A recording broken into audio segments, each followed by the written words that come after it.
Bonjour les fans, bonjour les passionnés.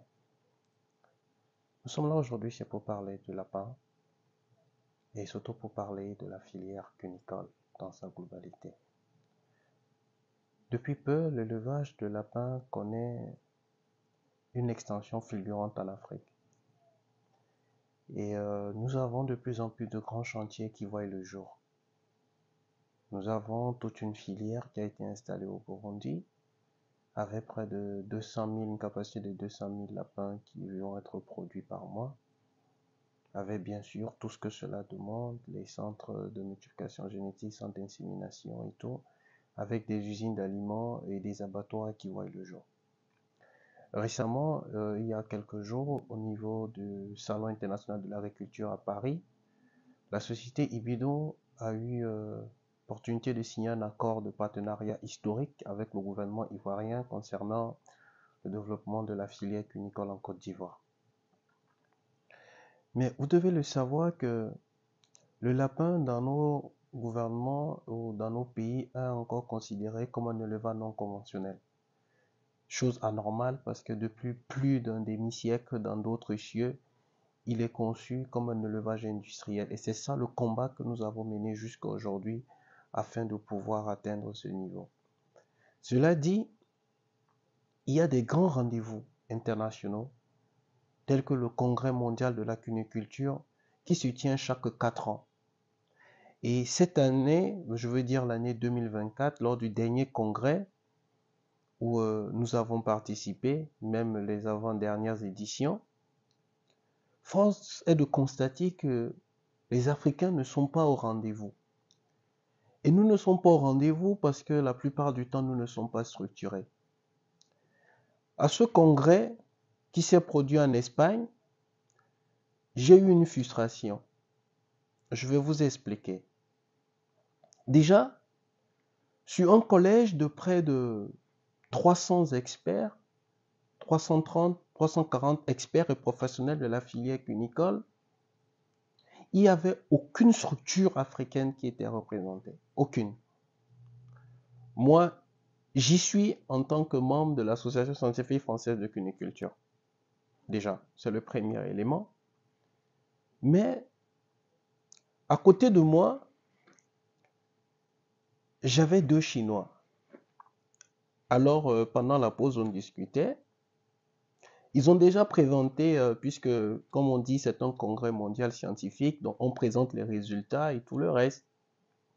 Et quand ils ont présenté les résultats techniques en Chine, j'ai vu qu'effectivement, on avait les mêmes résultats techniques en Afrique depuis les importations de la gamme Optima. On avait des portées de 7-8 en moyenne, donc j'étais confiant. Mais il y a un à côté qui me dit qu'il a 120 000 femelles reproductrices. Alors là, ma tête a chauffé. Et le second, la production annuelle en Chine est de 2 milliards de lapins. Le second, à lui seul, fait 25% de la production. Il fait 500 millions de lapins. Alors, on m'a présenté à ces gens comme étant quelqu'un qui fait beaucoup en Afrique, qui a des exploitations. Mais quand ils m'ont demandé le nombre de femelles, je n'ai pas pu répondre. Mais là n'est pas le problème. Le problème est qu'aujourd'hui, sur la table des grandes institutions, les structures africaines ne sont pas représentées. À la pause, il y a eu un débat quand il fallait élire en fait le prochain pays qui allait organiser le congrès mondial dans 4 ans. Alors, pendant les présentations, le Brésil nous a montré ce qu'il faisait comme lapin. Et je suis fier de dire qu'aujourd'hui en Afrique, nous avons des installations bien en avance sur eux. Mais parce qu'ils étaient là, parce qu'ils étaient représentés, ils ont posé leur candidature et ils l'ont remporté. Et c'est là qu'une idée a germé dans ma tête. J'ai dit, mais l'Afrique aussi peut organiser un premier congrès mondial de la cuniculture. C'est l'équivalent de la Coupe du Monde. Vous voyez? Mais qu'est-ce qu'il faut? Il faudrait que dans 4 ans, c'est-à-dire en 2028, qu'il y ait au moins minimum 10 organisations nationales présentes au prochain congrès mondial de la cuniculture qui se tiendra au Brésil. Et ces associations-là doivent entrer comme membres de la World Rabbit Science Association à travers une institution qui est créée et qui va représenter les intérêts des cuniculteurs africains pour qu'en 2028, nous puissions faire la candidature pour pouvoir organiser le congrès mondial de la cuniculture, Inch'Allah, en Afrique en 2032. C'est possible, mais il faut aller step by step. Et plus loin, j'ai dit, mais qu'est-ce qui a permis aux autres d'y arriver? Vous avez ERA, European Rabbit Association, vous avez Asiatic Rabbit Association, c'est-à-dire il y a une association européenne des cuniculteurs, il y a une association asiatique des cuniculteurs, il y a une association américaine des cuniculteurs, d'ailleurs chapeautée par les Brésiliens, c'est ça qui les a permis de remporter cela. Et ça, il faut le dire, il y a à peine 20 ans, la cuniculture a commencé vraiment en Chine. Il y a à peine 15 ans que ça a commencé réellement en Amérique, mais chez nous en Afrique, moi, Ibidon Farming, ça fait 15 ans que j'existe. Donc, vous voyez que ça fait plus de 30-40 ans que les gens sont dans la cuniculture.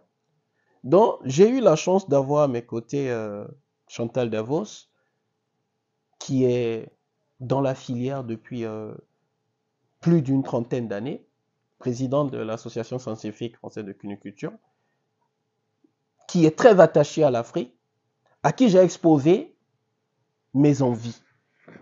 Dit, voilà ce que j'ai envie de faire. Elle m'a dit, si tu le fais, je vais te parrainer.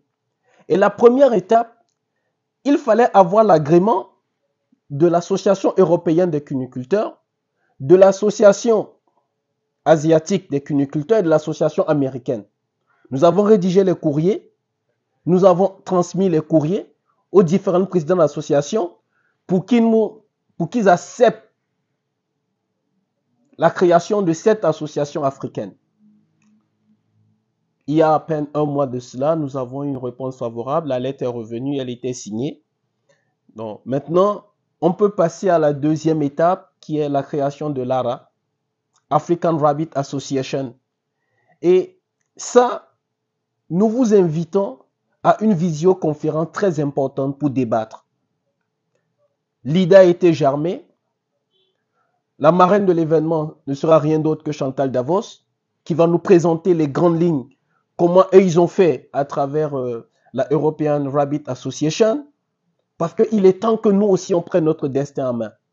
Et je puis le dire aujourd'hui, la cuniculture peut drainer beaucoup d'emplois pour la jeunesse et puis pour la femme.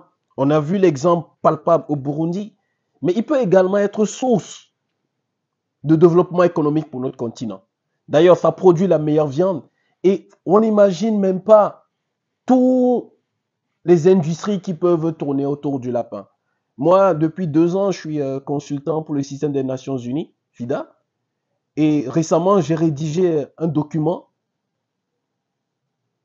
un projet de développement pour la filière cunicole, un projet à plus de 100 millions de dollars, et j'étais impressionné par, je crois que même toute ma direction, ils étaient impressionnés par la taille et toutes les entreprises qui pouvaient traîner autour de la filière. C'est-à-dire la fiente est mise en valeur dans des entreprises, la peau est mise en valeur dans des entreprises, les viscères sont mis en valeur dans d'autres entreprises, et la viande maintenant dans d'autres entreprises, et sans compter tout ce qui est génétique et tout ce que ça apporte comme amélioration du patrimoine génétique. Donc oui, il y a une opportunité en or de pouvoir aujourd'hui être présent sur les grandes tables de décision. Donc, quand vous allez poster, quand on va poster cette lettre, je vais vous mettre en lien, dans le premier commentaire, un lien pour que vous puissiez vous enregistrer pour cette visioconférence qui sera animée le 17 mars, 19h GMT. C'est très important. Jeudi 17 mars, 19h GMT. Vous cliquez sur le lien, nom, prénom, pays, cheptel, et ça va nous envoyer, ça nous permettra de savoir le nombre de personnes que nous avons. Nous allons créer un groupe et nous allons mettre un lien de connexion pour cela. Donc, je tiens vraiment à saluer toutes les initiatives qui nous accompagnent dans la réalisation de cela, notamment Eden Farm qui ne ménage aucun effort pour que cela puisse être une réalité. J'ai foi en cette filière. Donc, nous allons nous arrêter là. Je vous dis à très bientôt et big up à la filière Cunicole.